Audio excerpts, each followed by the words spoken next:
What Ivy does in bringing people together and creating a live, vibrant community, nobody else in the world does that.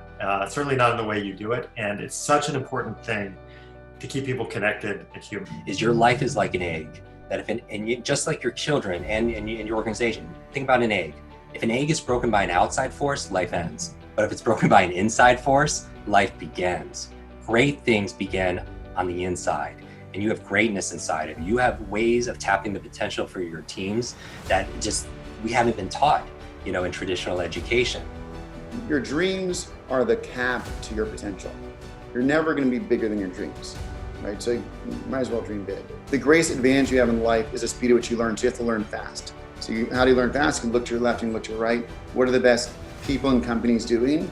And take the best proven principles and proven pathways to success and integrate them into your company. If you wanted everyone to go to the gym, you wouldn't just say go to the gym. What would you do?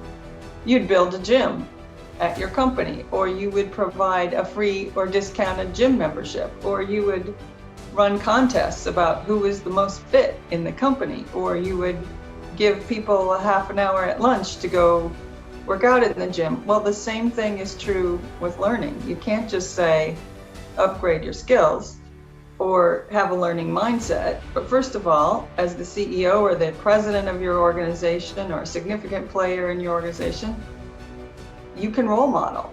You can talk about, I was on Ivy because I wanted to learn. When you're on your way to your goal, don't give yourself a narrow one-lane highway to get there. Just pick out your general direction, like what your general idea of what that goal is going to be.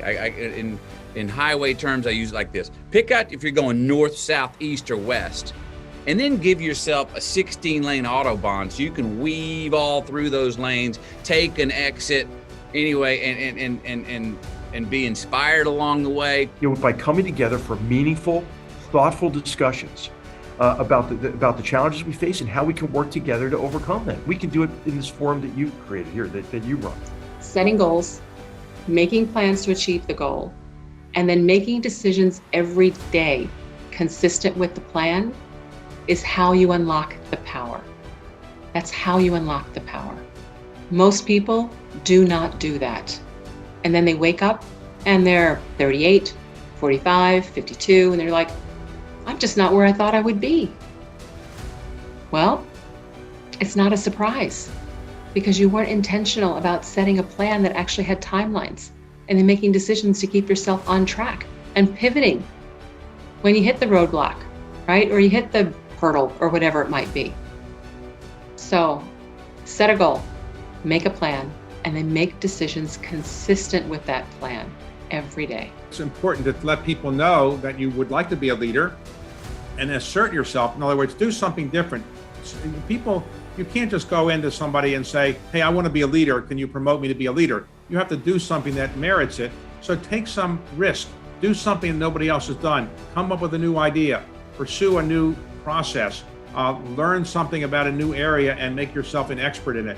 Do something that shows initiative that somebody will say, hey, he or she is somebody I want to deal with. Making sure you take your organization and the people in your organization from the current state and prepare them for the next one. And again, that sounds super obvious, is super obvious, no doubt.